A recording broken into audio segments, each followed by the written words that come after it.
Hello दोस्तों, TDL solutions में आप लोगों का एक बार फिर से स्वागत है। दोस्तों, आज हम लेकर के आए हैं यूजर वाइल अप्रूवल सिस्टम। इसमें जो चेकर मेकर के नाम से भी जाना जाता है। इसमें हम सबसे पहले क्या करते हैं, अपने ऑप्शंस को यहाँ से इनेबल कर दिए। इनेबल करने के बाद हम चलते हैं यूजर एंड पासवर्ड में। यूजर एंड पासवर्ड के अंदर जा करके मैंने यहाँ पे 3 यूजर बनाए हैं। एक मेरा अप्रूवर होगा और 2 मेरे यूजर्स होंगे जो सिर्फ एंट्री डालेंगे। अब इसमें कंसेप्ट जो है आप एक्सेल के थ्रू भी कर सकते हैं और अपना मैनुअल भी कर सकते हैं। अभी एक्सेल के थ्रू करने के लिए मैं सबसे पहले लॉगिन करता हूं अपने एक यूजर से। जैसे मेरा पहला यूजर है राम, मैंने राम के नाम से ये लॉगिन कर लिया। अब सबसे पहले जा करके कोई भी एक ट्रांजेक्शन, जैसे बैंक का ही ट्रांजेक्शन है, इसको मैं यहाँ पे क्रिएट करता हूँ ट्रांजेक्शन। अब जैसे ये ट्रांजेक्शन क्रिएट होगा, ये सीधे ऑप्शनल एंट्री पड़ेगी, यानी ये अप्रूवल के लिए, मेकर चेकिंग के लिए जाएगा। यानी यहाँ पे दोनों एंट्री पड़ गई। अब यहाँ पे देखेंगे कि वाउचर स्टेटस रिपोर्ट दिख रहा है। अब ये राम के नाम से लॉगिन है तो यहाँ पे राम के ही ट्रांजेक्शन दिखेंगे। फॉर एग्जांपल मैं एक और वाउचर का कर देता हूँ, जैसे यहाँ पे जनरल का भी मैंने कर दिया। ये जनरल की एंट्री है। अब ये डेटा क्रिएट हो रहा है एक्सेल से। ये डेटा क्रिएट होगा जिसमें ऑटोमेटिक ये जाएगा चेकिंग के लिए, यानी मेकिंग ही हो गया। अब यहाँ पे देखिए, यहाँ पे सारे ट्रांजेक्शन यहाँ पे दिख जाएंगे आपके। ये दोनों ट्रांजेक्शन यहाँ पे आ गए हैं। अब मैं यहाँ रिसीव पेमेंट दोनों दिख रहा है, ये राम के नाम से है। अब मैं इसी को लॉगिन करता हूँ एक रवि के नाम से, रवि।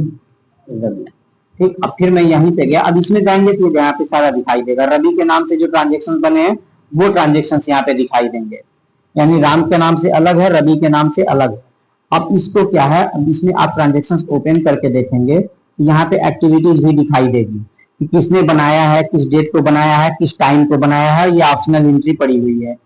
अब ये क्या होगा कि ये जाएगा, यहाँ पे देखिए वाउचर स्टेटस है। जिस यूजर से लॉगिन करेंगे उसी का डेटा यहाँ पे दिखेगा। किसी और यूजर का डेटा कोई और यूजर्स नहीं देख सकता है। अब मैं यहाँ से लॉगिन करता हूँ एडमिन से।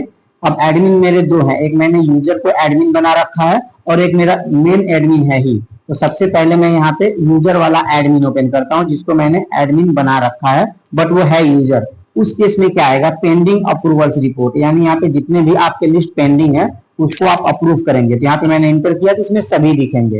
यहाँ पे रवि भी दिख रहा है और राम भी दिख रहा है। अब यहाँ पे किसी एक को देखना है आपको, यहाँ पे क्रिएटेड बाई पे जाइए और सिर्फ राम कर दीजिए तो सिर्फ राम का आएगा। और यहीं से आप अगर आल कर देंगे तो सभी का आएगा।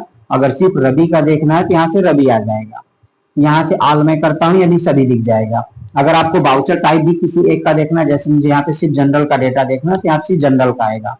अगर आल कर देंगे तो यहाँ पे आल सभी आएगा। अब यहीं पे किसी को रिजेक्ट करना है, जैसे मान लीजिए ये वाली एंट्री को मुझे रिजेक्ट करना है तो यहाँ पे मैं रिमार्क लिखूंगा, जो भी मुझे रिजेक्ट के लिए रिमार्क डालना है। ये मैंने लिख दिया रिजेक्ट रिमार्क। ये डेटा यहाँ पे रिमार्क में आ जाएगा। ये एंट्री वैसे की वैसे रहेगी और ये रिमार्क में आ जाएगा। अब मुझे क्या करना है, बाकी सबको अप्रूव करना है। तो यहाँ पे सिंगल भी आप अप्रूव कर सकते हैं। जैसे मैंने एक सिंगल यहाँ पे सेलेक्ट किया हुआ है, देखिए सिंगल सेलेक्ट किया और इसको मैं अप्रूव पे गया। इसको जो भी मतलब करना है अप्रूव लिखिए, जो भी लिखिए डन लिख दीजिए। इसको अप्रूव लिख करके डन कर देंगे। ये ट्रांजेक्शन वहां से हट गया। फॉर एग्जाम्पल ये इतने बचे। अभी मुझे एक साथ सभी को करना है तो मैं यहाँ से सबको ऐसे सेलेक्ट कर लूंगा और सबको एक साथ मैं यहाँ से अप्रूव कर दूंगा। जैसे मैं डन करूंगा इस रिपोर्ट से वो सारे ट्रांजेक्शन निकल जाएंगे। वो ट्रांजेक्शन निकल गए। अब मैं अगर यहाँ पे मैंने एक रिजेक्ट डाला हुआ है, वो है रवि का, तो मैं यहाँ से जाकर के अगर रवि से लॉगिन करता हूँ तो रवि से लॉगिन करेंगे तो उसके में दिखाएगा कि ये रिजेक्ट किस रीजन से है, रिजेक्ट को डालेगा। फिर यहीं से वो ओपन करके अपना जो भी एंट्री है वो सही कर सकता है।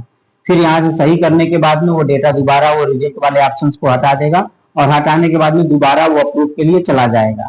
यही सेम कंसेप्ट आप मैनुअल भी कर सकते हैं। जैसे मान लीजिए मैं एक सेल की एंट्री यहाँ पे मैनुअल डालता हूँ। जैसे भी आप डिफॉल्ट टैली में एंट्री करते हैं वैसे एंट्री कर लेनी है।